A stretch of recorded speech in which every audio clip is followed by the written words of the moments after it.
What if I told you that one of the most psychologically fascinating characters ever written was designed to fail, rejected from birth, and yet became wiser than everyone who had everything handed to them? Stay with me, because by the end of this deep dive, you'll understand something profound about your own mind, about how pain can either destroy you or make you unstoppable. And trust me, what happens in Chapter 7 will completely change how you see intelligence versus wisdom. But first, we need to go back to the beginning, to the moment everything went wrong. Chapter 1. The Wound That Created Genius. Tyrion Lannister enters the world, and his mother dies. His father, one of the most powerful men alive, looks at his newborn son with pure disgust. His sister, just a child herself, tries to murder him multiple times. Now here's what's crazy from a psychological standpoint. This level of rejection, this early, this severe, it creates one of two outcomes. Either you become a monster, or you become something else entirely. And here's the hook. By minute 15, I'm going to reveal which psychological defense mechanism saved Tyrion's life, and it's something you probably use without even knowing it. But let me ask you something. Have you ever felt rejected? Not wanted? Like you had to prove your worth every single day? Then you're going to want to hear this, because Tyrion's story is about to explain why some people who suffer become cruel, and others become wise. His sister Cersei literally tells him she used to pinch his infant penis until he cried, trying to hurt him, trying to make him go away. Imagine that. Your own sister, harboring that much hatred for a baby. In psychology, we call this complex developmental trauma. It happens during critical brain development periods, and it literally reshapes how your neurons fire, how you perceive the world, how you relate to every human being you'll ever meet. Most people with this trauma develop internalized shame. They believe deep in their core that they're fundamentally broken, unlovable, deserving of pain. This leads to depression, self-harm, a lifetime of seeking validation they'll never feel they deserve. Others develop what's called defensive narcissism. They build this fake self, this grandiose mask that says, "I'm better than all of you," to protect against the unbearable pain of feeling worthless inside. Some become aggressive, hurting others before others can hurt them first. But Tyrion? Tyrion did something different, and I'm about to tell you what, but first you need to understand the one thing that saved him. His brother Jaime loved him, really loved him. And this one relationship, this one secure attachment in a sea of rejection, made all the psychological difference. But here's where it gets interesting, and stay with me because this connects to something we'll discover in Chapter 9. That love from Jaime? It gets betrayed in the most devastating way possible, and when Tyrion discovers the truth, it nearly destroys everything he's built. I'll tell you exactly what that betrayal was and why it matters, but not yet. First, you need to understand what Tyrion built with that foundation. See, Tyrion couldn't be physically strong, couldn't be conventionally attractive, couldn't rely on his name alone because his own father was ashamed of him. So his brain did something fascinating. It weaponized intelligence. He became the smartest person in every room. He read everything, studied everything, learned warfare, politics, human nature, history. By adulthood, his mind was sharp enough to cut through any problem. But here's what most people miss, and this is crucial. Intelligence alone doesn't make you wise. Littlefinger was intelligent. Cersei was clever. But they lacked something Tyrion had. I'll reveal what that missing piece is in just a moment. But first, let me show you his second survival mechanism. Tyrion turned wit into armor. Never forget what you are. The rest of the world will not. Wear it like armor, and it can never be used to hurt you. This line? It's actually describing a real psychological process called radical acceptance. Instead of hiding from his dwarfism, he owns it. He jokes about it first. He makes it his identity before anyone can weaponize it against him. This is genius-level emotional intelligence. When you're already making jokes about yourself, Insults lose their power. The bully's weapon is useless if you're already wielding it yourself. But his humor does something else, something darker and more complex. It creates distance. People laugh with him, but they never really see him. The jester is popular, but isolated. Everyone loves the funny guy, but nobody knows what he cries about alone at night. And trust me, Tyrion cries alone. More than you think. More than he'd ever let anyone see. Here's where I need you to pay close attention, because this next part explains why some trauma survivors become helpers and others become predators. Tyrion develops empathy. This is not supposed to happen. Psychologically, severe childhood trauma creates one of two paths.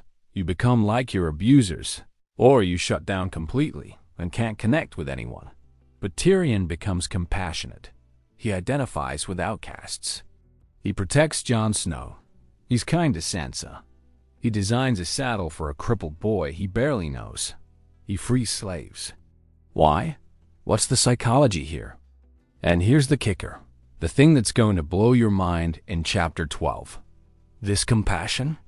It's both his greatest strength and the thing that will hurt him worse than anything his father ever did. But I'm getting ahead of myself.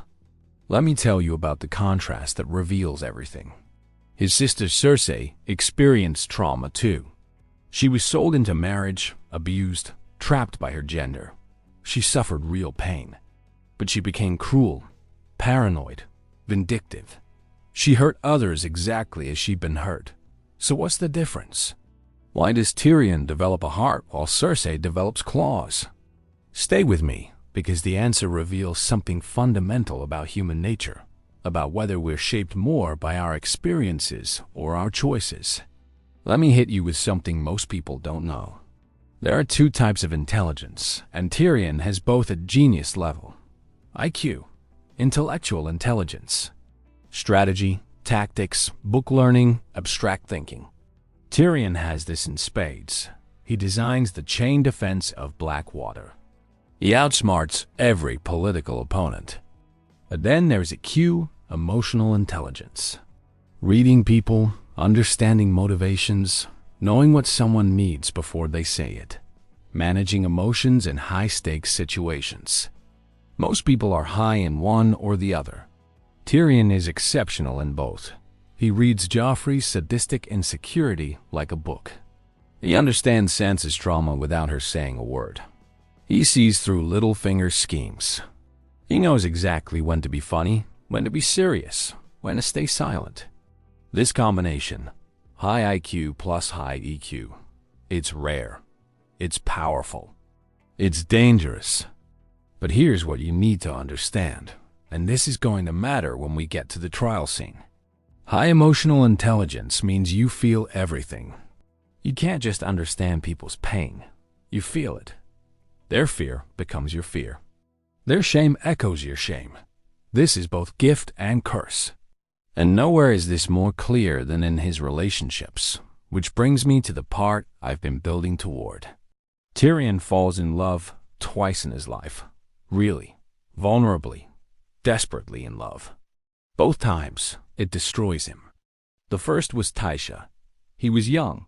She was being attacked. He saved her. They fell in love. They married in secret. Then his father found out. And what Tywin did next is one of the most psychologically devastating things I've ever analyzed. He told Tyrion that Tysha was a prostitute, that his brother Jaime had hired her, that the whole thing was fake, arranged to give Tyrion the experience of being a man.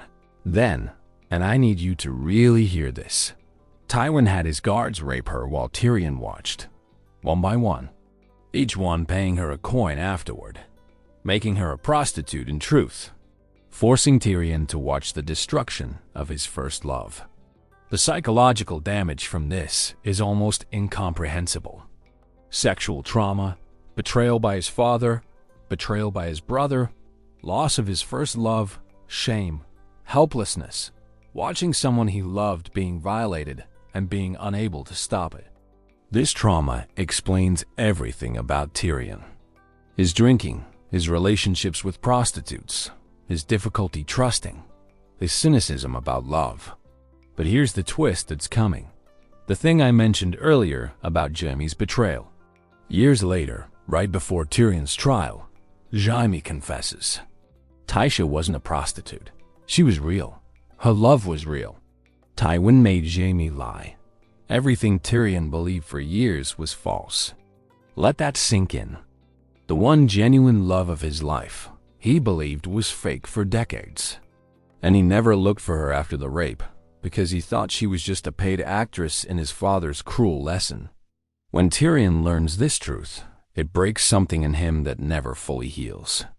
And this brings us to his second love, Shae. Tyrion hires Shae as a prostitute, but he falls in love. Really in love. He believes she loves him back. He opens up emotionally in ways he never does with anyone. He calls her my lion. She calls him my giant. They share intimate moments, vulnerable truths, genuine connection. For someone with Tyrion's history, this relationship is everything. It's proof that despite his body, despite his family, despite everything, he can be loved. And then comes the trial. Tyrion is accused of murdering his nephew Joffrey. His sister orchestrates it. His father ensures conviction. The people he saved turn against him, and Shae testifies against him.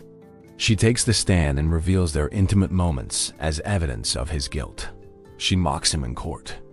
She calls him my giant of Lannister with contempt instead of affection. Every vulnerable thing he shared with her, weaponized. Every moment of trust turned into public humiliation. This is betrayal trauma at its most severe. When someone you trusted with your deepest vulnerability uses it to destroy you. And here's what you need to understand about this moment. And I'm going to explain the neuroscience in Chapter 8. This kind of betrayal doesn't just hurt emotionally. It literally changes your brain structure. Your amygdala becomes hyperactive. Your ability to trust rewires. Your attachment system gets damaged potentially permanently. After Shae, Tyrion becomes different. Harder. More closed off. More like the cynical manipulators he used to be better than. But it gets worse. At his trial, Tyrion snaps. Years of suppressed rage explode. He gives that legendary speech. I saved you. I saved this city and all your worthless lives. I should have let Stannis kill you all. I wish I was the monster you think I am. I did not kill Joffrey, but I wish that I had. This is a complete psychological break. Every defense mechanism shattered. Every carefully maintained mask destroyed. This is pure, raw, honest rage. For once, he's not deflecting with humor or hiding behind wit. This is the real Tyrion, screaming his pain at a world that never wanted him. And psychologically, this moment represents the death of hope. Hope that he'll ever be accepted. Hope that being good and smart and useful will ever be enough. Hope that he can be loved. That hope dies in this courtroom. And what happens next changes everything. He escapes. He finds Shae in his father's bed, wearing his father's shirt, calling Tywin my lion, the same endearment she used with Tyrion. He kills her. Then he finds his father on the toilet, and he kills him too. 2 murders. One night. The destruction of his old life, complete. Now here's where the psychology gets really fascinating, and this is what I've been building toward the whole time. After these murders, after this complete psychological destruction, Tyrion could become anything. He could become Littlefinger, purely manipulative and self-serving. He could become Cersei, cruel and paranoid. He could drink himself to death. He could succeed in suicide. But he doesn't. Instead, something unexpected happens. He goes on a journey, both literal and psychological. And by the end, he transforms his suffering into something else entirely. Wisdom, not just intelligence, not just survival, actual wisdom. And understanding how this transformation happens, that's the key to understanding how human beings process trauma, how some people become bitter and others become wise. Let me break it down. When Tyrion escapes to Essos, he's lost. suicidal, drinking heavily, going through the motions. He meets Daenerys Targaryen, a queen who's actually trying to make the world better, who frees slaves, who wants to break the wheel of oppression, who values him for his mind, not his name. And slowly, painfully, Tyrion finds something he's never had before: purpose beyond himself. See, here's what Viktor Frankl discovered in Nazi concentration camps. Suffering is inevitable, but we choose what it means. We can find purpose even in pain. Tyrion does this. His suffering becomes the source of his empathy. His rejection becomes his connection to all outcasts. His pain becomes his motivation to create a better world. This is post-traumatic growth. When trauma doesn't just damage you, it actually transforms you into something wiser, more compassionate, more capable than you were before. But here's the critical factor most people miss. It's not automatic. Suffering doesn't create wisdom by itself. Lots of people suffer and just become bitter or broken. The difference is what you do with the suffering. Tyrion reflects on his pain. He finds meaning service. He develops empathy from his experiences. He makes moral choices even when they're hard. He uses his intelligence for purposes larger than revenge or survival. That's the formula. Suffering plus reflection plus meaning plus moral choice equals wisdom. Let me show you what this looks like in practice. Tyrion advises Daenerys against burning cities. He counsels restraint when she wants revenge. He seeks compromise between idealism and reality. He tries to understand even his enemies. This is wisdom, knowing what not to do, understanding nuance, seeing long-term consequences, balancing competing values. Compare this to his father Tywin, who was intelligent but never wise. Tywin saw everything as a power game. He won tactically but lost strategically. He gained a dynasty but destroyed his family. Or compare it to Littlefinger, intelligent and strategic but completely immoral.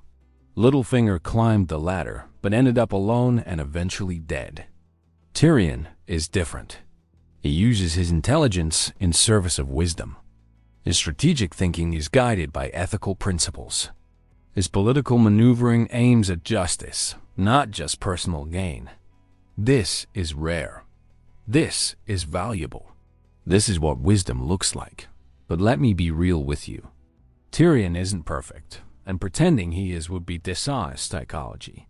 He's an alcoholic. By modern standards, clearly dependent on alcohol to function emotionally.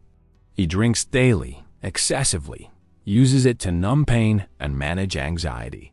He kills Shay and Tywin. Murder, even if you understand it psychologically, is still murder. He threatens to hurt children to control Cersei. He uses people strategically in political games. Some of his advice leads to deaths. This complexity is important. Real people aren't purely good or evil. We're capable of wisdom and cruelty, compassion and violence, growth and regression. Tyrion's moral complexity makes him psychologically realistic. He struggles with genuine ethical dilemmas. He makes mistakes. He carries darkness alongside his light. And honestly, that's what makes his wisdom more impressive. He's not wise because everything came easy. He's wise despite carrying trauma, addiction, moral failures, and ongoing pain. That's real wisdom. Earned through suffering, maintained through choice, applied imperfectly but genuinely. Let me show you why Tyrion's path matters by comparing him to others who had similar starting points. Tyrion versus Cersei. Both experienced childhood trauma. Both were smart. Both were Lannisters with complicated family dynamics. But Cersei became cruel, paranoid, self-destructive. She responded to her pain by inflicting pain. Her intelligence served only her immediate interests and protection of her children. Tyrion became compassionate, wise, ultimately constructive. He responded to pain by trying to prevent others from suffering. His intelligence served larger purposes. Why the difference? Temperament played a role. Genetics matter. But more importantly, Choice mattered. Tyrion chose to be different from his father. Cersei chose to become like him. Tyrion versus Theon. Both desperate for father figure's approval. Both outcasts in different ways. Both made terrible mistakes. But Theon's psychology was weaker. He destroyed himself trying to prove himself. He betrayed everyone who actually cared about him. Tyrion maintained a core self. He wanted approval, but wouldn't destroy his values to get it. The difference? Tyrion had Jaime, one secure attachment in childhood. Theon had no one secure. That one relationship made all the difference psychologically. This shows something crucial. Early attachment matters profoundly. Having even one person who genuinely loves you in childhood can determine whether you develop resilience or fragility. Here's something most analyzers miss. Tyrion's relationship with masculinity is psychologically revolutionary. In Westeros, being a man means physical strength, warrior prowess, sexual dominance, producing heirs, commanding respect through force. Tyrion can do none of these traditionally. He's small, not a great fighter, pays for sex, has no children. This creates massive identity conflict. Am I even a man if I can't perform masculinity traditionally? But watch what Tyrion does. He doesn't accept society's definition and feel inadequate. He redefines masculinity on his own terms. Intellectual strength instead of physical. Strategic courage instead of battlefield valor. Moral authority instead of dominance. Provider through wisdom instead of sword. This is psychologically healthy masculine development. He creates an identity based on his actual strengths, rather than destroying himself trying to fit a mold that doesn't fit. And you know what? He earns more genuine respect this way than many traditional warriors ever do. This has modern implications. Men who don't fit traditional masculine stereotypes face real psychological challenges. Tyrion's path shows an alternative. Redefine on your own authentic terms. Let's go deeper on his humor, because it reveals so much psychologically. That's what I do. I drink and I know things. This line is funny, right? But it's also sad. It's acknowledging that drinking is inseparable from his identity, that he needs alcohol to be himself. Death is so final, whereas life is full of possibilities. Funny and philosophical. Making light of death while actually expressing a life-affirming view. His humor serves multiple psychological functions simultaneously. Stress reduction through laughter. Social bonding, people like funny people. Cognitive reframing, seeing situations from new angles. Power dynamics, making someone laugh gives you momentary control. Defense mechanism, protecting against emotional wounds. But here's what's crucial. His humor also creates loneliness. People laugh with him but never really see his pain. The mask is so good that nobody realizes it's a mask. He's simultaneously popular and isolated. This is common in funny people with trauma histories. The humor that saves you also traps you. You become the jester, entertaining but never truly known. Let's be honest about his alcoholism, because ignoring it would be psychologically dishonest. Tyrion drinks constantly. It's part of his identity. I drink and I know things isn't just a joke. It's a description of his life. Why do people become alcoholics? Pain management. Alcohol numbs emotional agony. Escape. Being drunk provides temporary relief from harsh reality. Self-medication. Without therapy or antidepressants, people use available substances. Social lubricant. Alcohol makes interactions easier, reduces anxiety, slow suicide. When life feels unbearable, drinking yourself to death is passive self-destruction. Tyrion shows all of these. He drinks to cope with trauma, to socialize, to numb pain, to function. He's what we'd call high-functioning alcoholic. He maintains cognitive abilities and responsibilities, but he's clearly dependent. The psychology here is complex. The drinking helps him survive, but also slowly destroys him. It's both medicine and poison. In a world with therapy and proper mental health treatment, Tyrion might not need alcohol. But in Westeros, it's his only option for managing unbearable psychological pain. Does this excuse it? No, but it explains it, and understanding beats judgment. Here's something that connects everything we've discussed. Tyrion struggles with a fundamental human psychological need: belonging. Humans are social creatures. We need to feel accepted, valued, part of something larger. This isn't optional. It's hardwired into our psychology. Tyrion doesn't belong anywhere. Not in his family. Tywin rejects him. Cersei hates him. Only Jaime accepts him, and even that gets complicated. Not among nobles. His dwarfism marks him as different, less than, not among common people. He's still a Lannister, privileged and educated. He's caught between worlds, belonging nowhere fully. This creates what psychologists call marginal identity. You're on the edges of multiple groups but centered in none. This is psychologically exhausting and lonely. The human need for belonging remains unfulfilled. When he joins Daenerys' cause, something shifts. He finally finds something like belonging, a mission that transcends social categories. A group of outcasts working towards shared goals. This partially fulfills his belonging need and stabilizes him psychologically.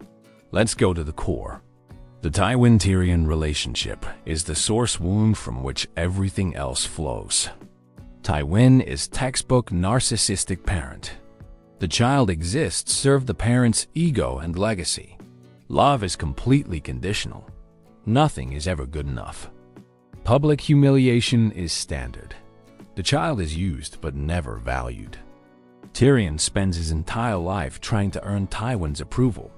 Serves his hand brilliantly, gets no credit. Fights in battle, gets sent to die. Saves King's Landing, gets no thanks. This is the psychology of the unloved child, desperately seeking what will never be given. Children of narcissistic parents develop predictable patterns. Overachievement, trying to earn love through accomplishment. Rebellion, acting out because approval is impossible anyway. Internalized shame, believing you're fundamentally flawed. Hypervigilance, constantly scanning for approval signals. Tyrion shows all of these, but he also eventually does something healthy. He gives up, not in defeat, but in acceptance. He stops seeking Tywin's approval. He accepts it will never come. He finds other sources of validation. This is breaking the trauma bond, psychologically necessary, even though painful. Killing Tywin is the literal breaking of that bond. It's saying, "You will never hurt me again. I'm finally free." Let's talk about the murders honestly. Tyrion kills Shae and Tywin in one night. Revenge psychology is complex. Research shows revenge doesn't actually make people feel better long term. It often increases rumination and extends suffering. But revenge can restore a sense of justice and control after powerlessness. For Tyrion, the killings serve multiple psychological functions. Justice for betrayal, reclaiming power, ending the source of pain, expressing suppressed rage, symbolic death of trauma, self-protection. But what does it cost him? After the killings, Tyrion is darker, more damaged, more closed off. The revenge doesn't heal him, it adds new wounds to old ones. This is realistic. Killing changes you, even when justified. Even soldiers in righteous wars experience psychological effects from killing.